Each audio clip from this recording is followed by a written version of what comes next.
High বন্ধুরা, welcome to my new video. সবাই কেমন আছো? আশা করবো সবাই খুব ভালো আছো। আর এটা হলো শিবরাত্রির ব্লগ। তো অনেকদিন হয়ে গেল, আমি না শিবরাত্রির পরের দিন একটু আমার দিদার বাড়িতে গেছিলাম, তাই আপলোড করতে দেরি হয়ে গেল। তো রেডি হয়ে এখন শিবরাত্রির জল ঢালতে মানে কি আমাদের মন্দিরে যাচ্ছি প্রসাদ দিতে। ওখানেই থাকবো এখন আপাতত। দেখতে পাচ্ছ কত লোক এসেছে। তো আমাদের এখানকার শিবটা না প্রচণ্ড জাগ্রত, সবাই অনেক দূর দূর থেকে আসে জল ঢালতে। তো আমাদের পাড়াটা তো গোটাই আসেই। তো আমাদের এখানে কিন্তু ভালোই অনুষ্ঠান হয় কটা বলো এখানে। তারপর হচ্ছে শ্রাবণ মাসে জল ঢালাও হয়। কেমন ভিডিও তোমাদেরকে তো দেখিয়েছি, কত লোক আসে কত দূর দূর থেকে। তো এখন আজকে হলো মহাশিবরাত্রি। তো মহাশিবরাত্রির এই অনুষ্ঠানটা আমরা ছোট্ট করে পালন করি, যতটুকু পারি, আমাদের যতটুকু সামর্থ্য হয়। তো এখানে সবাই প্রসাদ দিচ্ছে। তারপর হচ্ছে যে ক্ষীরটা রান্না হয়, পায়েসটা, তো সেটারই নাম লিস্ট হচ্ছে। আর হাঁড়ি দিয়ে নাম মানে স্লিপ বসাচ্ছে, নইলে যে হারিয়ে যাবে। তো এটা হলো আমাদের মন্দিরটা, সবাই পুজো দিচ্ছে আর যাচ্ছে। যে আমার মা ওখানে দাঁড়িয়ে আছে, জেঠিমা। তো এখনও ঠাকুর আসেনি, যেহেতু শিবরাত্রি লগ্ন 8টা থেকে শুরু হবে, কিন্তু আমাদের ঠাকুর পায়নি এবার, তাই 10টার দিকে আসবে। তো মানে প্রথম প্রহরটা আমরা ঢালতেই পারবো না, তবুও ওরকম করেই করে নিতে হবে, যেহেতু ঠাকুর মশাই নেই, পাওয়া যাচ্ছে না। তো আমিও এখানে চলে আসলাম, আর বাড়িতে যাব না, যাব টুকটাক এখানেই থাকবো। যেহেতু এখানে আমাদের বাড়ির সামনে একটা অনুষ্ঠান। এটা হলো আমার ভাগ্নি, ওরা এবার পুজোতে এসেছে, জামাইবু ভাগ্নিরা সবাই এসেছে। তো সবাই এখানে জল ঢালছে। আমি এখন জল ঢালবো না, আমি দুপুরে জল ঢেলে গেছি। আর একবারে ঠাকুরমশাই আসলে মন্ত্র পড়ে অঞ্জলি দিয়ে তারপর একবারে জল ঢালবো।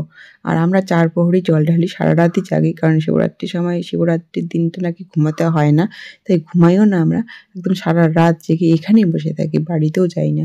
তো এখানেই বসে থেকে জল ঢালবো। তো এখানে দেখতে পাচ্ছি এটা আমাদের শিবলিঙ্গ। তো এখানে সবাই এসে সবাই খুব আনন্দ করছে, আমরাও খুব আনন্দ করছি। তোমাদের দিনটা কেমন কাটলো অবশ্যই কমেন্ট করো। এই যে আমি নিতু এগুলো দেখতে বললাম, ওরা কেমন বদমাইশি। তো নিতু শাড়ি পরেছে, মুনমুনও শাড়ি পরেছে, কিন্তু আমিও শাড়ি নিয়েছি, কিন্তু না শাড়িটা পরা হয়নি এত তাড়ার জন্য। প্রতি বছরই ভাবি যে শাড়ি পরে পুজো দেবো, কিন্তু আমার শাড়ি পরা হয় না, এত তাড়া থাকে না, মানে কি বলবো তোমাদের। তো এবার না হাঁড়ির মধ্যে আর পায়েস হবে না, এবার কড়াইয়ের মধ্যে পায়েস করে হাঁড়ির মধ্যে সবাইকে দেবে। তো আমাদের মন্দিরটা তোমাদেরকে আবার একটু ঘুরে দেখালাম। তো আমাদের মন্দিরটা তোমাদের কেমন লাগলো অবশ্যই কমেন্ট করো। আর এখানে না আমাদের পাড়ার মেয়েগুলো এক নাটক করেছে, কলিযুগের সীতাহরণ বলে। তো এটারই শুরু হয়ে গেছে। তারপর আমাদের একটা ছোট্ট অনুষ্ঠান হবে, যেটা ক্ষণপালা বলে। তো সেটাই হবে, সেটা রাত জাগার জন্য যে কোনো একটা করতে হবে, তো সেটাই করবে। তো এখানে এখন 10টা বেজে গেছে, আর ঠাকুরমশাইও চলে এসেছে, আর আমাদের পুজো আরম্ভ হয়ে গেছে। তো ঠাকুরমশাই অনেকটা লেট করেছে, তো অনেকটা লেটে আমাদের পুজো শুরু হয়েছে। তা আমরা জল ঢেলেছি যে 10টায় একটা, 12টায় একটা, আর 3টায় একটা, না 2টায় একটা, আর 3টায় একটা। তো আমাদের উপরের মন্দিরটাই যে দেখো সাদা কালারের। আর ওটা হলো আমাদের দুর্গাপুজোর সময় যে ডালাটা হয়, সেটা নাকি রেখে দিতে হয়, তাই মন্দিরেই রেখে দিয়েছে। তো আমাদের পুজো এখন আরম্ভ হয়ে গেছে। তোমরা কি কেমন রাত জাগলে আমাকে একটু কমেন্ট করো। তো পূজা মোটামুটি চলছে, এখন আরতি চলছে, তারপর জল ঢালা হবে। ওই যে আমরাও শিব দিয়েছি, আমার জেঠিমারা দিয়েছে শিবলিঙ্গ, মানে শিব মূর্তি। আর এটা হচ্ছে কুমিরের ঠাকুর, যেটা সব থেকে বড় হয়।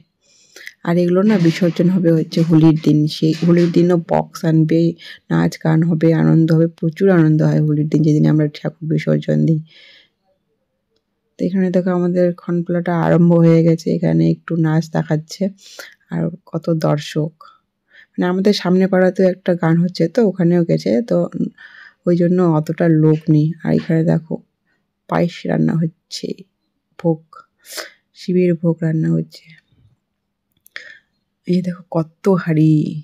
এবার না আমাদের পাড়াতে যত মরা মরছে, ওই জন্য অনেক আসেনি, কারণ গোটা পাড়াটায় প্রায় অর্ধেক বাড়ি অছুত, মানে মরার জন্য অছুত।